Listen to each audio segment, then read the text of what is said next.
Hello दोस्तों, तो hello friends, welcome back to my new video. तो आज हम लोग पढ़ने वाले क्लास 10 के चैप्टर नंबर 3 धातु तथा अधातु के, ठीक है। धातु तथा अधातु के रिमट अभिक्रिया। क्या है रिमट अभिक्रिया? रिमट अभिक्रिया समझते हैं भाई। रिमट अभिक्रिया क्या है? रिमट अभिक्रिया इसकी हाइड्रोजोइक, क्या है इसकी हाइड्रोजोइक, तो भाई इसके हाइड्रोजोइक अम्ल से क्रिया कराने पर क्या है? इसके हाइड्रोजोइक अम्ल से क्रिया कराने पर मेथिल एमीन प्राप्त होता है। क्या होता है भाई? मेथिल एमीन प्राप्त होता है, जैसे कि CH3COOH। यानी कि भाई ये हो गया है आपका, ये आपका क्या है भाई? एस्ट्रिक अम्ल, एस्ट्रिक अम्ल। और ये रहा आपका निर्जन अमोनिया N3H। यानी कि भाई निर्जन अमोनिया और जब सिट्रिक अम्ल की क्रिया करेगी, किसकी क्रिया करेगी? सिट्रिक अम्ल और निर्जन अमोनिया की, तो आपका बना क्या भाई? CH3NH2। तो इसे हम भाई पढ़ेंगे मिथाइल एमीन। क्या पढ़ेंगे भाई? मिथाइल एमीन या मेथिल एमीन। मिथाइल एमीन या मेथिल एमीन पढ़ेंगे भाई। मेथेनाइमन भी पढ़ सकते हैं। प्लस N2 भाई नाइट्रोजन 2 के अणु, और ये है CO2 कार्बन डाइऑक्साइड। और भाई इसका उपयोग क्या है? इसका उपयोग विलायक के रूप में औषधियों के निर्माण में, क्या है इसका उपयोग विलायक के रूप में। किसका उपयोग? ये जो है क्या है भाई? मिथाइल एमीन यानी कि मेथिल एमीन। यार इसका उपयोग विलायक के रूप में, इसका उपयोग विलायक के रूप में औषधियों, किसके भाई? औषधियों के निर्माण में, प्लास्टिक बनाने में, और क्या बनाने में भाई? प्लास्टिक बनाने में तथा विभिन्न कार्बनिक यौगों के निर्माण में होता है। क्या होता है भाई? तथा विभिन्न कार्बनिक निर्माण में होता। आगे है आपका साबुन। आइए समझते हैं साबुन। ठीक है भाई, आइए समझते हैं साबुन। यह उच्च अणुभाग, क्या है भाई? यह उच्च अणुभाग वाले सोडियम और पोटेशियम के लवण होते हैं। क्या है भाई? यह उच्च अणुभाग वाले, क्या है भाई? यह उच्च अणुभाग वाले सोडियम और पोटेशियम के लवण होते। क्या होते हैं भाई? ये सोडियम और पोटेशियम के उच्च अणुभाग वाले के लवण होते हैं। ये समझते हैं इन्हें कैसे लवण? तेल या वसा में NaOH, यानी कि भाई सोडियम कार्बोहाइड्रेट या कास्टिक सोडा, या KOH भाई होता है। क्या होता है?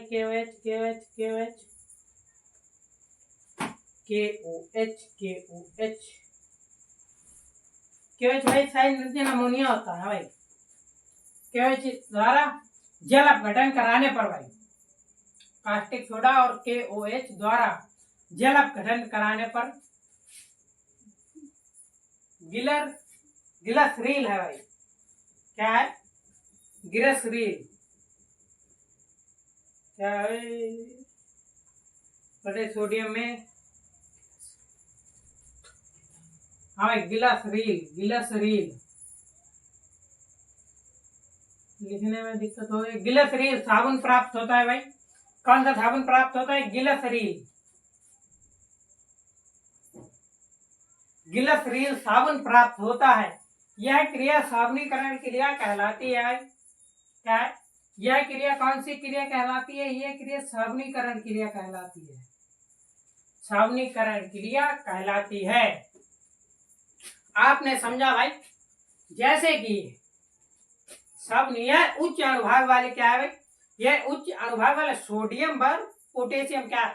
सोडियम और पोटेशियम के लवण होते हैं भाई। जैसे कि आपने समझा अम्ल क्षार तथा लवण, धातु तथा धातु, ना भाई अम्ल क्षार एवं लवण। तो भाई जो लवण होते हैं, ये साबुन जो है सोडियम और पोटेशियम के लवण होते हैं। सोडियम और पोटेशियम के लवण होती है। तथा तेल या वसा में NaOH, यानी कि भाई कास्टिक सोडा के द्वारा अपघटन, जल अपघटन भाई, कौन सा अपघटन कराने पर? जल अपघटन कराने पर गिलसरील साबुन प्राप्त होता है। यह क्रिया साबुनीकरण क्रिया कहलाती है भाई। जैसे कि ये रही आपके सामने पूरी साबुनीकरण क्रिया।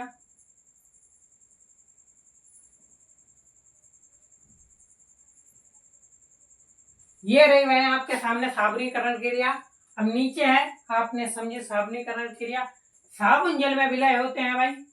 क्या साबुन जो है जल में विलय यानी कि घुल जाते हैं। यह मुख्य रूप से दो प्रकार के होते हैं भाई। साबुन जो है दो प्रकार का होता है। पहला है आपका कठोर साबुन, दूसरा है मृद साबुन। आइए समझते हैं कठोर साबुन और मृद साबुन को भी। कठोर साबुन, आइए समझते हैं। दो साबुन के प्रकार थे, आपने समझे थे साबुन के प्रकार दो होते हैं। पहला है कठोर साबुन, दूसरा है मृद साबुन। आइए समझते हैं दोनों साबुन। पहला है आपका भाई कठोर साबुन। क्या है कठोर साबुन? कठोर साबुन वे साबुन जो जल के साथ आसानी से झाग नहीं देते हैं भाई। क्या है? वे साबुन जो जल के साथ आसानी से झाग नहीं देते हैं।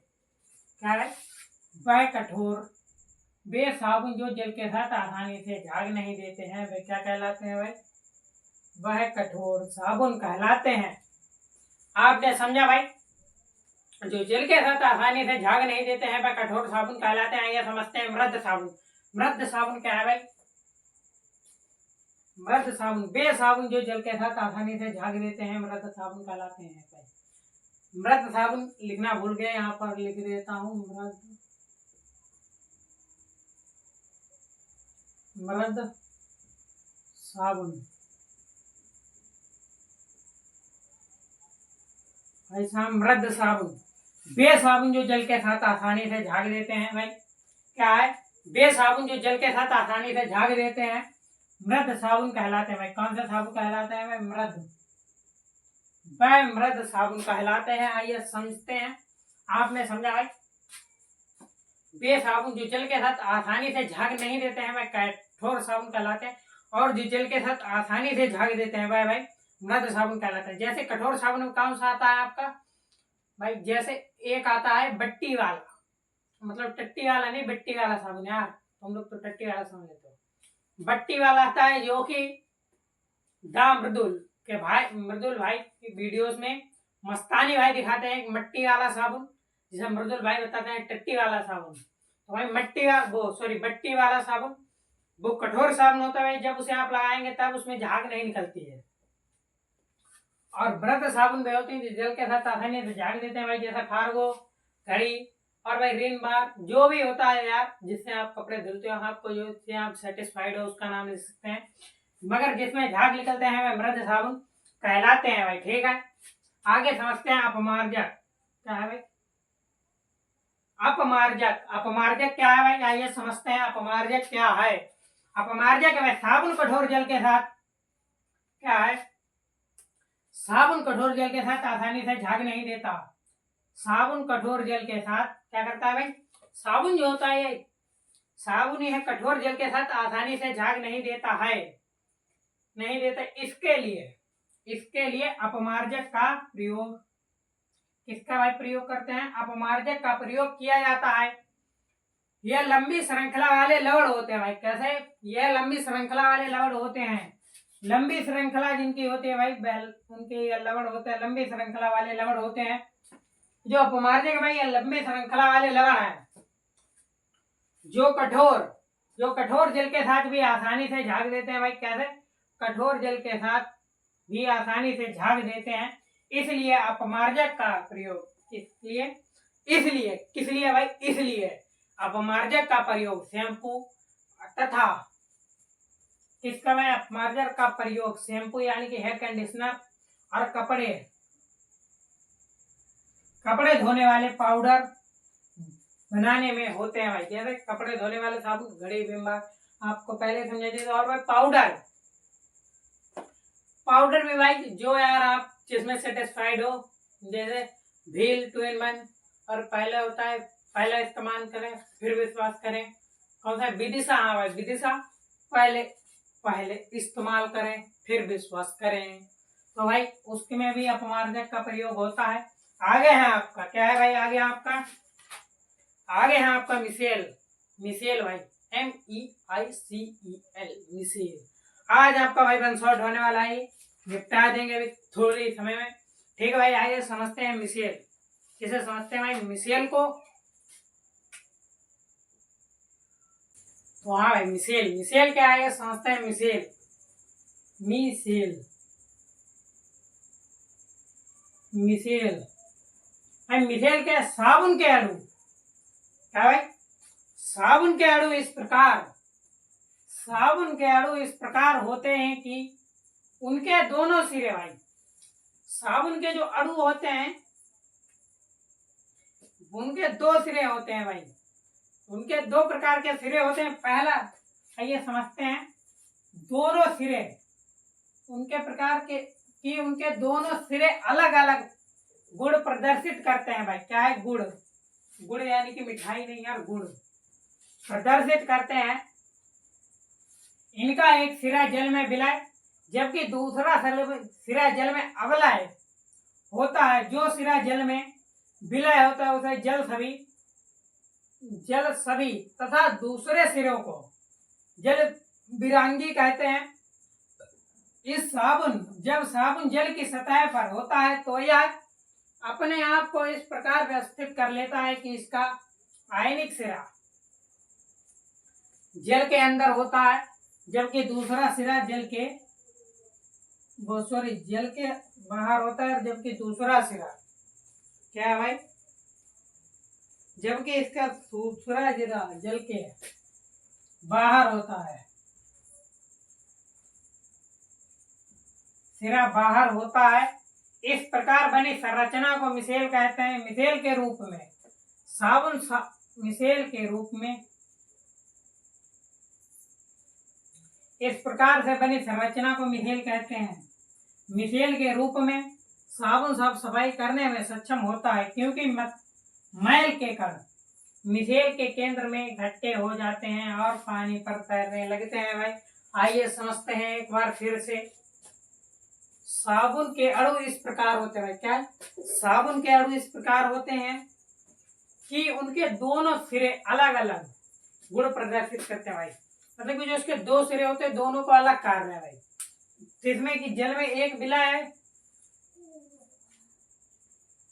इनका एक सिरा जल में विलय, जबकि दूसरा सिरा जल में अवलय होता है।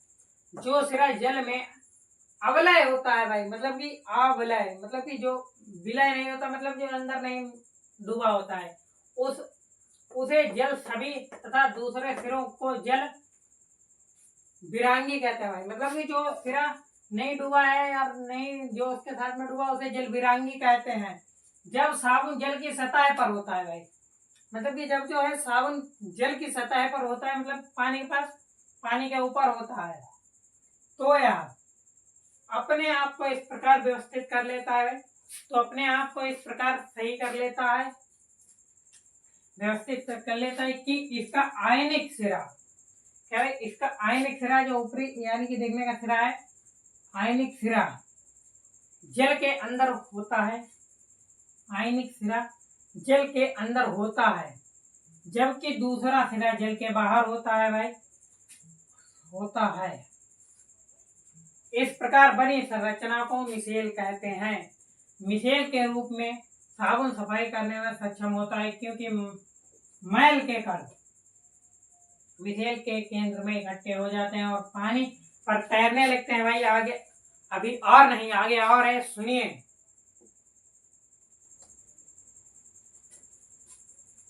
हाँ, आगे था आपका, इन्हें आसानी से हटाया जा सकता है। क्या भाई? इन्हें आसानी से हटाया जा सकता है। इन्हें आसानी से हटाया जा सकता है। ये रहा भाई आपका मिसेल। क्या है भाई? मिसेल रहा आपका ये भाई साहब, ये रहा मिसेल का केंद्रक।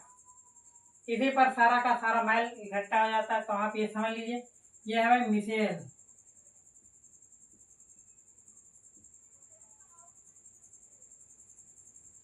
ये रहा भाई हमारा मिसेल। अब आगे है क्रियात्मक समूह। आइए समझ लेते हैं। क्रियात्मक समूह परमाणु या परमाणुओं का समूह जो कार्बनिक, क्या है?